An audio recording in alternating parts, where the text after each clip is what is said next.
You have to. Meaning, I don't care if you're an atheist, agnostic, or believer in creator. You have to step back and just go, wow.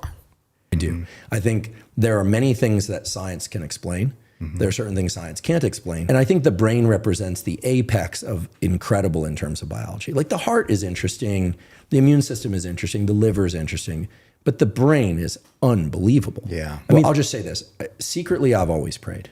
I grew up in a split religion home. My family's like the UN. We've got people from Guatemala, Denmark, Argentina, New York. Like all the different political battles are in my family, super left. All the elements of science are entirely compatible with the idea of there being a God in order to be able to put the best possible work into the world, to really serve. Like I really see myself as serving higher power. Like I'm a conduit. And the better I can do that, the better I'm serving. The better I'm serving, the more I feel connected to humanity.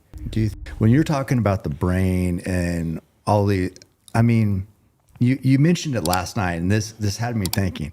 It's like, when you think how all that works, I have to take an aside and say, how could that happen in nature without a creator?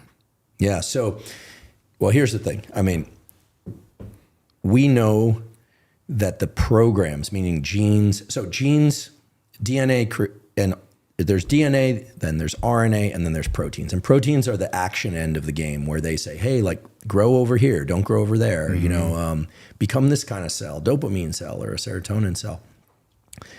We know that those mechanisms are incredibly well conserved from mice to humans. Now, certain things happen in the human brain that you don't see in other species, like the elaboration of the parts of the brain that are involved in context and planning, especially.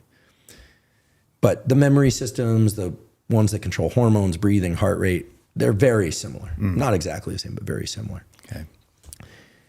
When you start to study and understand brain development, as I did, or neuroplasticity, or dopamine, you have to. Meaning, I don't care if you're an atheist, agnostic, or believer in creator. You have to step back and just go, wow. Wow. Now, then, of course, there's this difference among scientists as to who believes in God, who doesn't. I'll just go on record. I'm very comfortable saying it. I believe in God. I do. I think there are many things that science can explain. There are certain things science can't explain. But I'll even go a step further, which is that all the elements of science are entirely compatible with the idea of there being a God. And I'm not the first scientist to say this. I mean, Einstein believed in God. Carl Jung, one of the greatest psychologists ever, clearly believed in God. There are many atheist scientists. There are agnostic scientists who are just kind of like unsure, right? And, you know, for me, I'm in absolute awe of biology. It's just incredible that we're sitting here having this conversation. It's with language, that there are little sound waves that you're perceiving and understanding. I mean, it's just, and I think the brain represents the apex of incredible in terms of biology. Like the heart is interesting, the immune system is interesting, the liver is interesting, but the brain is unbelievable. Yeah. I mean, think about the number of different ways you can move your body compared to another species. Think about what you did today. Think about what I was attempting to do today, right? Yeah. Spectacular. Think about technology, these lights, the, you know, Tesla cars, spaceships. I mean, the internet, I mean, unbelievable. And yet, oh, so real. Yeah. So, you know, I mean, we could talk a bit about how Let's talk about this idea that there are things science can explain and things science simply can't explain. Now, don't get me wrong, science is incredible. It's one of humanity's greatest achievements. It helps us understand how the world works, the laws of motion, the process of evolution, the behavior of atoms, the life cycle of stars. But here's the key thing a lot of people miss. Science explains the mechanism, not the meaning. Science can tell you how your heart beats, but it can't tell you why love makes it race. It can describe the chemical reactions that happen when you cry, but it can't tell you why beauty or loss moves you to tears. It can analyze the wavelengths of light that create a sunset, but it can't tell you why we call it beautiful. You see, science is limited to the natural, measurable, physical world. But we as human beings live in more than just the physical. We live in the moral, the emotional, the spiritual, realms that can't be put under a microscope. So when someone says, "I only believe in what science can prove," they're actually using a belief that science itself can't prove. Because science is based on logic, mathematics, and moral trust in evidence. And none of those things are scientific objects you can test in a lab. They're philosophical foundations. They point beyond science to something deeper, to the reality of mind and meaning. That's where faith and reason meet. Science can tell you how the universe began, but not why there's a universe instead of nothing. It can show you how life evolved, but not why life exists, or why it should matter. It can tell you how neurons fire when you make a moral choice, but not why there's such a thing as right and wrong to begin with. So, Christianity doesn't fear science, it completes it, because it gives you the framework to understand both the physical world and the moral, spiritual reality that science can't touch. In other words, science gives us knowledge, but faith gives us meaning. And together, they point to something greater, that the universe isn't just a machine, it's the handiwork of a mind. That's why some of the greatest scientists in history, Newton, Kepler, Faraday, and even Einstein in his own way, saw science not as a reason to dismiss God, but as a way to think God's thoughts after him. Because the deeper they looked into creation, the more they saw the fingerprints of the Creator. Let's talk about why science is actually compatible with the idea of God, and not opposed to it. Now, you'll often hear people say, science has disproven God, or you can't believe in both God and science. But honestly, that's just not true. In fact, if you look closely at the roots of modern science, you'll find they grew out of a Christian worldview. Think about it. Science assumes that the universe is orderly, rational, and consistent, that there are laws of nature waiting to be discovered. But why would ancient people believe that if they didn't already believe in a rational lawgiver behind it all? The early scientists, Newton, Kepler, Galileo, Boyle, they didn't see science and faith as rivals. They saw them as partners. Kepler famously said, "When I do science, I'm thinking God's thoughts after him."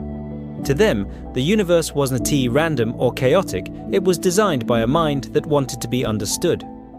You see, science tells us how things work, gravity, chemistry, DNA, but the belief in God answers the deeper question of why those laws exist in the first place. Why does math describe reality so perfectly? Why does the universe follow elegant, discoverable laws instead of chaos? Those aren't scientific questions, they're philosophical ones. And theism gives a powerful answer, because there's a rational creator behind a rational creation. Now, here's something interesting. Atheism actually has a harder time explaining why science works. If everything is just a byproduct of random evolution and matter in motion, why should we trust our brains, which evolved for survival, not necessarily for truth, to accurately understand the universe? C.S. Lewis put it brilliantly. If minds are the product of mindless matter, we have no reason to trust the thoughts they produce. But if our minds are made in the image of a rational creator, then reason itself makes sense. So, science doesn't eliminate God, it illuminates him. Every new discovery, from the fine-tuning of the cosmos to the complexity of DNA, points to design, to intelligence, to purpose.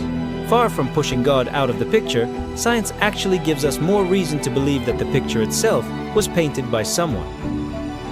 At the end of the day, science explains the mechanism, but God explains the meaning. Science tells us about the universe. God tells us why there's a universe at all. And when you see it that way, faith and science aren't enemies. They're two lenses through which we can see the same truth, each one sharpening the other. Well, I'll just say this. Secretly, I've always prayed. I grew up in a split religion home. My family's like the UN. We've got people from Guatemala, Denmark, Argentina, New York. Like all the different political battles are in my family. Super left, super right, libertarians, lefties to the, it's crazy. Thanksgivings can be difficult. Yeah. But I'll say this, I absolutely pray. I absolutely love that the idea, but also what for me is really a deep belief, which is that we can't control everything. We're not in as much control as we think we are. And that the magnificence of biology and the magnificence of nature is it's impossible for me to conceive how that could come about any other way.